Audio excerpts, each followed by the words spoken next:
40장은 베헤못에 대해서, 그리고 41장은 리워 야단에 대해서 말씀을 하고 있는데, 이전 개역 한글판은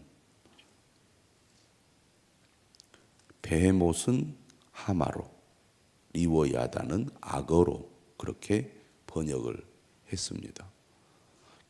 개정판으로 바뀌면서 다시 히브리어를 그대로 사용하여 베헤못, 리워 야단으로 번역을 했는데, 오늘 매일 성경을 보면 설명이 나와 있습니다. 어제 본문의 베헤못이 육상 생물을 대표하는 신화 속 짐승이라면, 육상 생물 중에 가장 힘 있는 짐승이 베헤못이라는 거죠.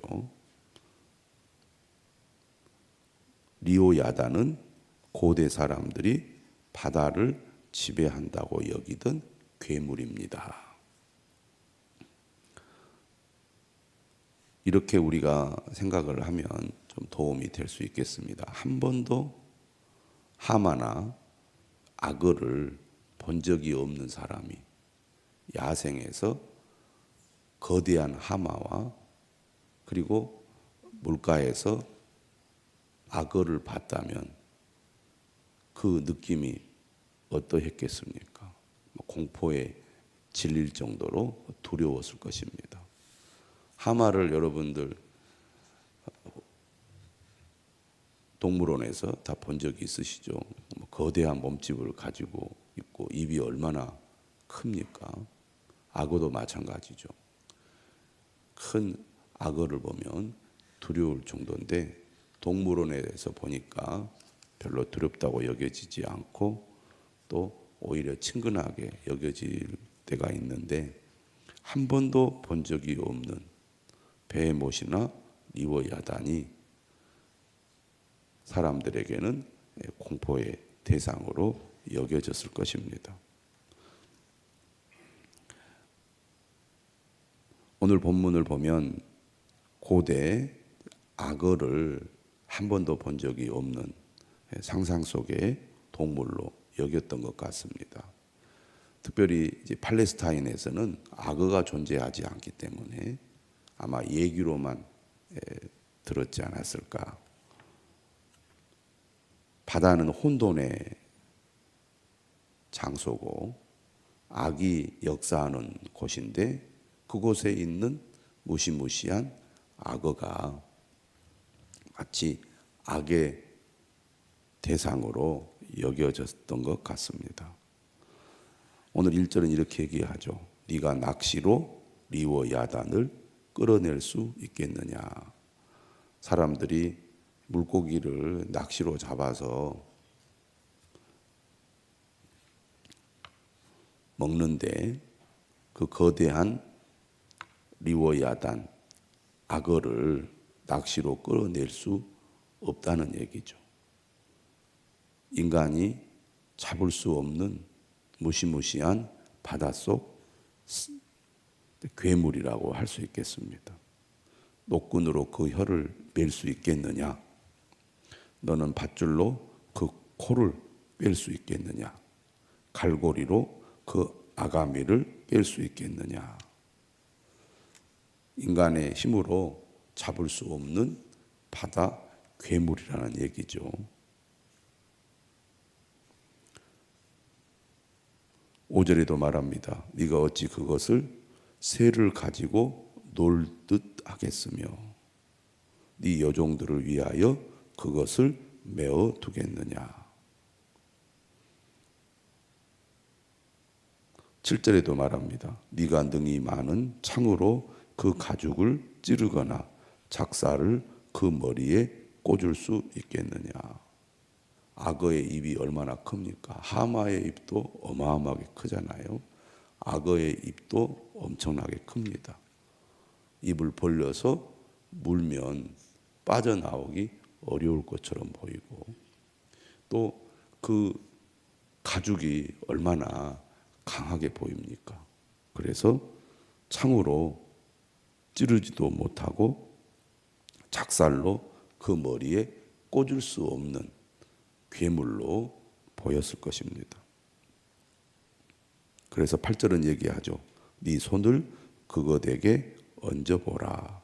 다시는 싸울 생각을 못하리라.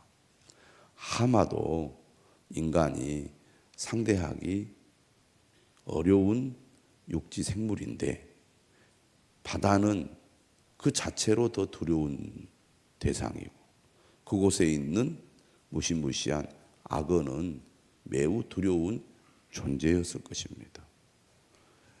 지금 베헤못도 그렇고 리오야단도 그렇고 하나님께서 욥에게 이 육지와 바다의 대표적인 이 생물을 언급하는 이유는 인간이 그만큼 무력한 존재라는 것입니다. 소위 똑똑하고 잘났다고 큰 소리 치지만 강한 존재 앞에 아무 힘이 없는 존재가 인간이라는 것이죠. 그래서 힘있게 무엇인가 다 할 것처럼 하던 사람이 강한 짐승 앞에 무력하게 목숨을 잃지 않습니까? 바다에 빠져 죽을 수도 있고 악어에게 물려 죽을 수도 있고 하마와 같은 거대한 육상 생물에게 물려 죽을 수도 있습니다. 그만큼 인간은 상대적으로 매우 작고 또 무력한 존재라는 것을 여기서 강조하고 있습니다. 네 손을 그것에게 얹어보라. 다시는 싸울 생각을 못하리라. 참으로 잡으려는 그의 희망은 헛된 것이니라. 그것을 잡아서 자신의 소유물로 만들려고 해도 결코 정복을 못할 거라는 거죠. 오히려 그것의 모습을 보기만 해도 그는 기가 꺾이리라. 큰 소리 쳤다가 나보다 더 강한 존재, 나보다 더 강한 어떤 대상이나 그런 경험을 하다 보면 우리가 기가 죽고 내가 얼마나 작은 존재인가를 깨닫게 되잖아요. 세상을 모를 때는 큰 소리 빵빵 쳤던 사람이 쓴 경험을 하고 나면 작아져 가지고 아이고 나는 참 보잘것없습니다. 능력이 없습니다. 그렇게 낮아지는 것과 같다는 얘기입니다. 이 세상이 만만하지 않다는 거죠. 이 세상이 강하다는 것입니다. 그런데 10절에 이렇게 말씀을 하세요. 아무도 그것을 격동시킬 만큼 담대하지 못하거든. 누가 내게 감히 대항할 수 있겠느냐. 세상에 존재하는 강한 생명체에도 강한 존재에도 인간이 감히 대항하지 못하는데 하물며 하나님을 대항할 수 있겠느냐 하는 얘기입니다. 그러면서 11절에 이렇게 얘기하죠. 누가 먼저 내게 주고 나로 하여금 갚게 하겠느냐. 온 천하에 있는 것이 다 내 것이니라. 온 천하에 있는 것이 다 하나님의 것이라는 겁니다. 다시 말하면 베헤못이나 리워야단이나 다 하나님의 피조물이라는 거죠. 하나님이 지으셨고 하나님이 다스린다는 것입니다. 인간이 이해할 수 없고 감당할 수 없는 것조차도 하나님의 통제 아래에 있다는 거죠. 그런데 우리가 이해하지 못한다고 또 우리가 생각하기에 부당하다고 여기고 하나님을 향하여 원망하고 불평을 드리면서 하나님께서 어떻게 그럴 수가 있느냐고 인간이 말할 수 없다는 것입니다. 온 천하에 있는 것이 다 하나님의 것입니다. 감히 하나님과 대항할 수 있는 존재는 아무도 없다는 것입니다. 그런데 이 사실을 모를 때 사람들은 하나님과 대결하려고 합니다. 마치 세상 물정 모르는 어린아이가 범무서운 12절 이하에서는 이 리워야단이 어떤 능력을 가지고 있는지, 리워야단에 대해서 자세하게 그 외형을 잘 설명하고 있습니다. 13절에 보면 누가 그것의 겉가죽을 벗기겠으며 그것에게 겹재가를 물릴 수 있겠느냐. 아주 단단한 가죽을 벗기지 못하고 재갈이 겹으로 되어 있는 것을 물릴 수 있겠느냐. 그렇게 얘기합니다. 아마 턱과 관련이 있는 것 같아요. 누가 그것의 턱을 벌릴 수 있겠느냐. 그의 둥근 이틀은 심히 두렵구나. 악어가 턱의 힘이 강하지 않습니까?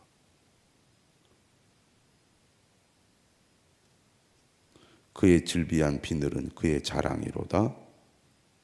튼튼하게 봉인하듯이 닫혀 있구나. 보통 물고기는 이렇게 잡아서 비닐을 벗기고 나서 살을 식용으로 먹는데 이 악어의 비늘은 튼튼하게 그 살갗에 완전히 붙어 있어서 그것을 뜯어낼 수 없다는 얘기겠죠. 그래서 16절에도 그것들이 서로 달라붙어 있어 바람이 그 사이로 지나가지 못하는구나.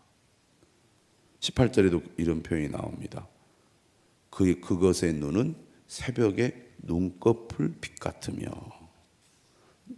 이제 여명이 떠오를 때 그 물 위로 살짝 보이는 이 악어의 눈이 빛이 나서 반짝거리는 것처럼 보인다는 얘기입니다. 그런데 19절 이하에서는 이게 은유적인 표현인지 실제인지는 잘 모르지만 악어에게서 보여지지 않는 그런 표현을 설명을 하고 있습니다. 그것의 입에서는 횃불이 나오고 불꽃이 튀어나오며 그것의 콧구멍에서는 연기가 나오니. 이런 표현들이 아마 리워야단은 그냥 악어가 아니라 신화 속에 등장하는 바다 괴물일 것이다. 이렇게 말을 하는 거죠. 그런데 다르게 생각하면 이런 표현은 은유적인 표현으로 여겨지기도 합니다. 마치 연기가 나오듯이 불꽃이 튀듯이 그 입이나 콧구멍에 그 강렬한 그 힘이라 그럴까요? 사람들에게 그렇게 느껴질 수 있을 것 같습니다. 22절에 보면 이렇게 말하죠. 그것의 힘은 그의 목덜미에 있으니 그 앞에서는 절망만 감돌 뿐이구나. 그만큼 강한 힘을 가지고 있는 존재라는 것입니다. 사람이 상대할 수 없는 바닷속 괴물이라는 거죠. 그것의 살껍질은 서로 밀착되어 탄탄하며 움직이지 않는구나. 그것의 가슴은 돌처럼 튼튼하며 맷돌 아래짝같이 튼튼하구나. 그것이 일어나면 용사라도 두려워하며 달아나리라. 인간이 상대할 수 없는 강한 힘을 가진 바닷속 괴물이라는 것을 표현함으로써 이런 바닷속 괴물이 인간과 비교해 볼 때 얼마나 강한 존재고 인간은 리워야단의 능력과 비교해 볼 때 얼마나 약한 존재인가를 계속 부각을 시키고 있습니다. 큰 소리 치고 똑똑하다고 잘난 체하고 그런 생각으로 하나님을 향하여 대항하는 욥의 그 작은 이 지혜와 능력을 하나님께서 추궁하는 것이죠. 네가 모든 것을 알고 있는 것처럼. 그래서 자신이 부당한 고난을 당하는 것이 하나님의 불공정함이라고 주장하는 욥의 그러한 생각이 얼마나 어리석고 짧은 생각인가를 하나님께서 얘기하고 계시는 거죠. 이 리워야단과 싸워서 상대할 수 없는 연약한 존재가 인간이 아니냐, 네가 아니냐 그런 얘기죠. 그러나 그러한 리워야단도 역시 하나님이 지으신 피조물이고 하나님의 통제 아래 있다는 얘기입니다. 그런 강한 존재도 감히 하나님과 대항할 수 없는데 하물며 네가 그렇게 해서 되겠느냐 하는 얘기죠. 그러면서 마지막 33절에 이렇게 얘기합니다. 세상에는 그것과 비할 것이 없으니 그것은 두려움이 없는 것으로 지음 받았구나.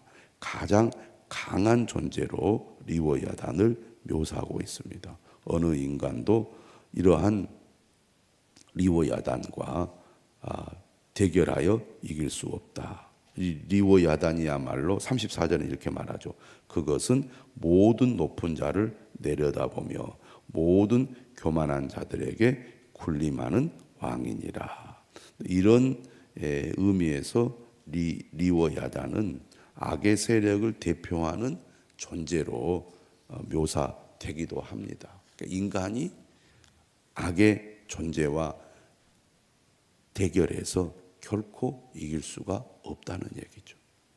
하지만 이런 악의 세력도 결국은 하나님의 통제 아래에 있다는 것입니다. 우리가 1장과 2장에 보면 사탄이 나오잖아요. 근데 이 사탄이 악한 존재로서 인간을 거짓으로 하나님 앞에 고발하는 역할을 하는데 욥기에 등장하는 사탄, 악의 세력도 결국은 하나님의 통제 아래에 있다는 것입니다. 하나님이 지은 모든 이 피조 세계의 존재들은 그가 아무리 악하다 할지라도 힘 있는 자라 할지라도 하나님의 통제 아래 있다는 것을 오늘 하나님께서는 말씀하시면서 결국 인간이 얼마나 작은 존재인가를 부각시킬 뿐만 아니라 악의 세력을 우리가 물리치고 이기려면 결국 악의 세력을 통제하시는 하나님을 우리가 믿고 의지해야 된다는 것을 가르치고 있습니다. 오늘 우리도 이 세상이 강하고 힘이 있어 도저히 우리 힘으로 어떻게 할 수 없는 현실을 우리가 맞닥뜨릴 때가 있지만 이 모든 것을 다스리시고 통제하시는 하나님을 의지하고 가까이 하고 그에게 도움을 구함으로 이 악한 세상을 이기고 승리해야 한다는 것입니다. 오늘 우리 모두 우리가 하나님 앞에 어떤 존재인지를 분명히 알고 하나님 앞으로 나아갈 수 있기를 주님의 이름으로 축원합니다.